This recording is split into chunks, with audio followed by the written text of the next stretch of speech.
heavyweight wrestlers, Ernie Ladd.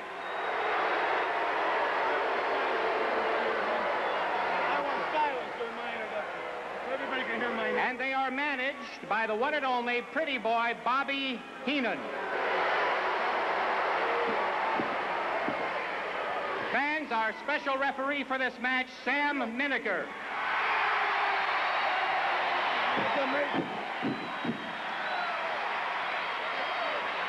Introducing the opponents from Abruzzi, Italy, at 265 pounds, the international champion, Bruno Sammartino. And his partner from Reno, Nevada, weighing 258 pounds, the world's most dangerous wrestler, Dick the Bruiser.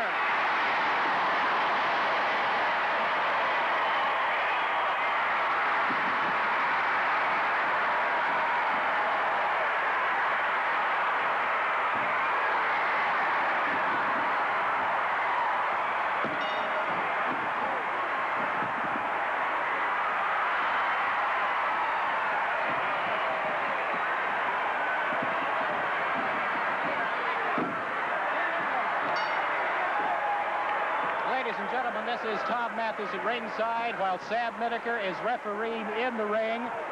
The action has started already.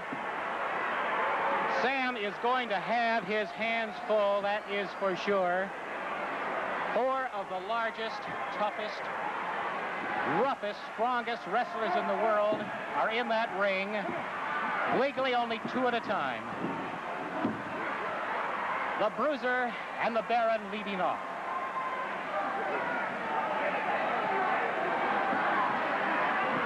What an exciting match this is already. Side headlock on the Baron by the Bruiser. Body block.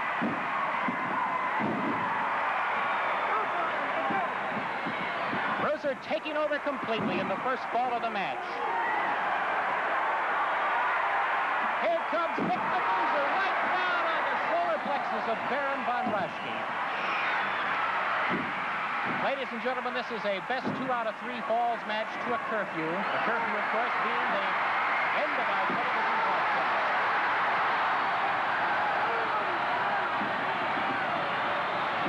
Sam is being pushed around by Ernie Big Cat Ladd right now. That's something he's not going to stand for.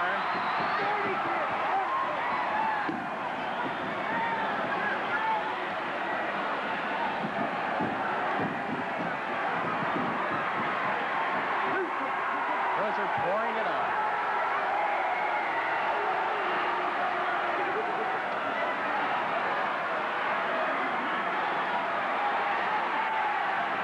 Von Raschke trying to get back to his corner to tag Ladd.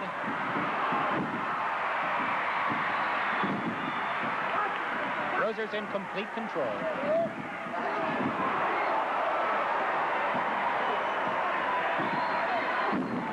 Kick to the stomach by the Bruiser. He's trying for a pin.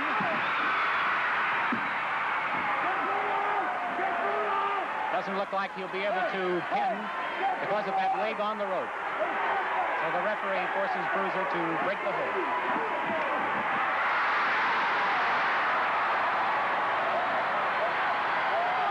And Sam just dealt with manager Bobby Heenan.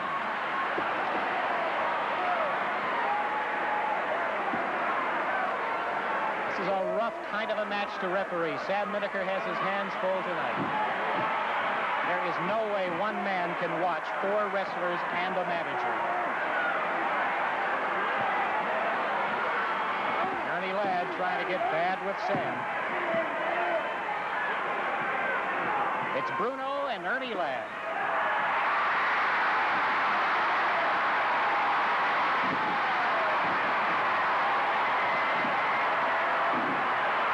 Sammartino, one of the world's strongest wrestlers, pouring it on Big Ernie Ladd.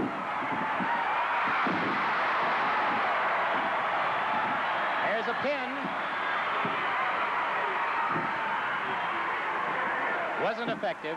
Ladd's leg was outside of the ropes.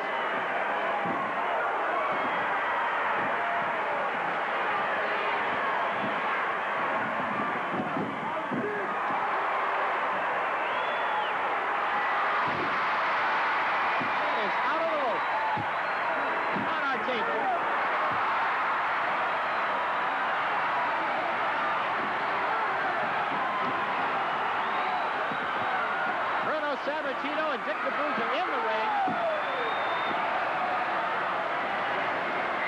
Their opponents outside the ring. Bruno pouring it on Big Ernie Ladd right now.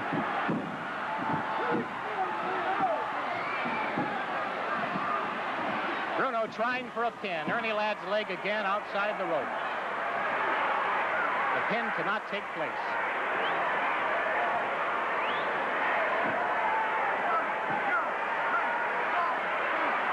Sam gives Ernie Ladd a fast count.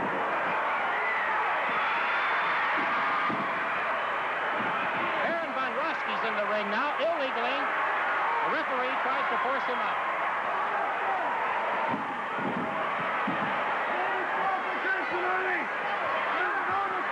This is a no disqualification match, ladies and gentlemen. And you can see what Ernie Ladd is doing. He has that thumb wrapped in tape. And while the referee cannot view it, he turns his opponent around and gives him that thumb right in the throat.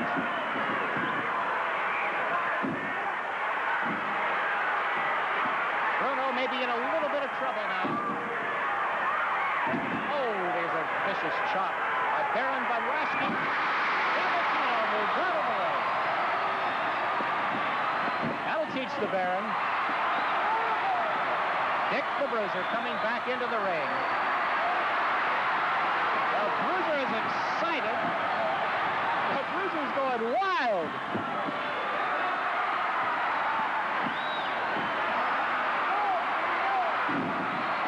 Ernie Big Cat Ladd in the ring now. The Bruiser's handling him. Looks like all the action's going to be outside of the ropes. A headbutt between Ladd and von Raschke. Bruiser and Sammartino at this moment in control of the match. Bruno is after Heenan. Heenan has no intention of being tough. Who could blame him?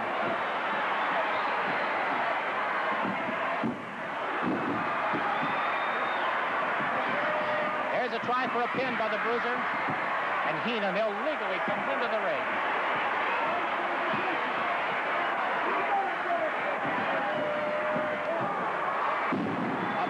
By the Bruiser on von Raschke. Here's the pin.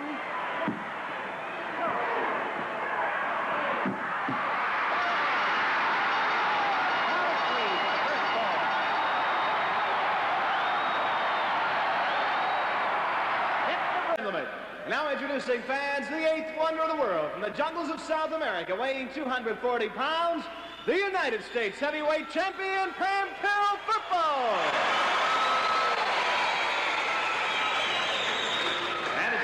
Miami Beach, Florida, weighing 242 pounds, Steve Doney. Steve Doney is against a very popular man, hence the chorus of boos, and Mr. Doney's name was mentioned. Pampero Firpo, the eighth wonder of the world, the people's champion, the United States heavyweight champion. Here tonight to prove his prowess in the squared circle against a young opponent here, who, if he could beat Firpo, and he's very intent in that ring, if he could beat Firpo, what a great win for this young man it would be. However, the odds are against him. Nevertheless, he will try. He will give it his best.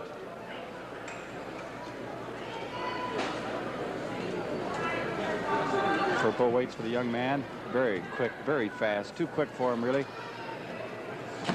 Brings him over.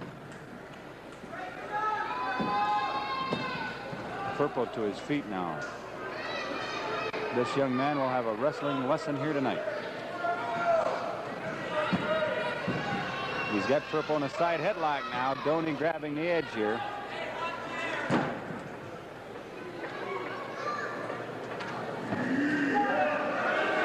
Firpo did not like something that Doney did to him.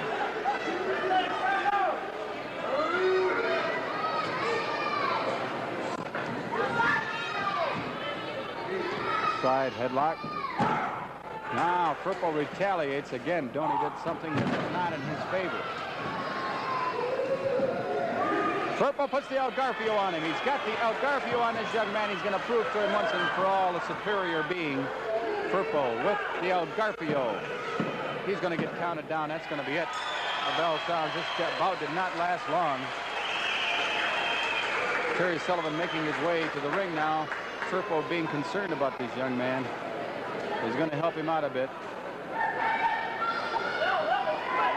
Here's Terry Sullivan. Ladies and gentlemen, 1 minute, 57 seconds. The winner of the final match, the 8th wonder of the world, the United States heavyweight champion, Pampero Firpo. Going up against Killer Carl Cox. Jim Garvin has joined me here at the desk. He's going to be picking up the jacket for Killer Carl Cox, and I'll have Jim along with me to offer his comments during the match itself. Jim, of course, the Florida heavyweight champion, and Cox going up against this Gladiator. The Gladiator evidences a tremendous amateur background. Well, yes, he is, Mr. Sawyer. There's no doubt about that. And I'm sure Killer knows his background and knows it well because he studies his opponent. There's really nothing I can really say as far as about Killer and what he's done for me and how he's helped me out in my career. I just couldn't possibly say enough about it. Not to mention the fact that the whole philosophy of life has also changed for me in the respect that Killer and I have had many times to talk about it, and we talk about what's right and what's wrong and maybe what's fair and what's not fair. And Killer was quick to bring to my attention the fact that, you know, Gordon, life really isn't fair from the very beginning. As Killer told me, some people are born big, some people are born small, some weak, some strong. So right off the bat, you got odds against you in some way or another. So turning the cheek too many times could prove to be fatal or at least hazardous to your health. So the man has just done a fantastic job with me, and I can't thank him enough. Well, those are some mighty kind words, and I might say that mighty understandable, too, on the part of Jim Garvin. A young man with obviously a brilliant future in front of him, holding a forfeit victory over the world heavyweight champion, too, today. Well, that's true, Mr. Soley. It's not exactly the way I like it. You know, I wanted to wrestle Harley Race. I felt like I was ready, and I wanted to do it. But the man was injured, so that's just the turn of events, and that's the way things happen. Collar and elbow once again. Cox now with a side headlock. Cox, a short, chopping, jolting blow to the head.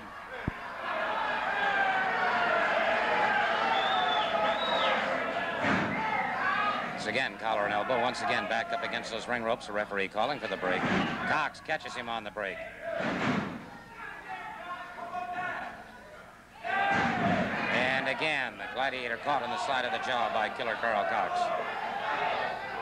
I'll tell you one thing, Mr. Soley. Mr. Cox, he never ceases to amaze me. That man can come up with things when you think all else is gone and all else is lost. Killer will come up. There you go. A fine reversal by Killer. Then caught his foot in the rope, it looks like. Cox trying to drive that foot in there and caught on that turnbuckle, and the Gladiator quick to take advantage of that situation. Gladiator brings him up. Full body slam. And Cox coming up very slowly. There he goes for the brain. I just said him, he's got him. All right. Brought him up for that brain buster. That was all she wrote for the Super Gladiator. Jim Garvin out.